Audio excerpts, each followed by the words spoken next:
but teachers think it's boring, right? And we say, oh, that's what do you want us to do? Read from a script?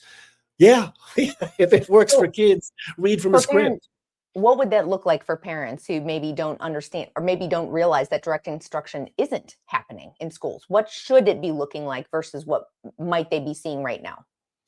Wow, great question and hard to summarize. What my mission in life, I suppose, is I would like, and I alluded to before, I would like parents to be kind of more savvy education consumers, the way they would be for medicine or other aspects.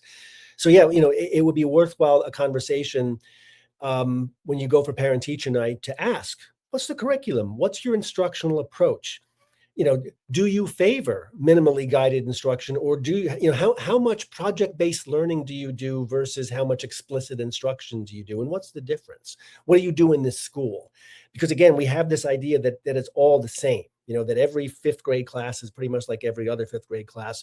And it's just not. Children will have a very different experience, not just from state to state and district to district, even school to school, but across the hall in the same school. Mhm. Um, we haven't really touched upon this, but I think it's important. Uh, Teachers are, to a degree that I think would shock most of us, free agents.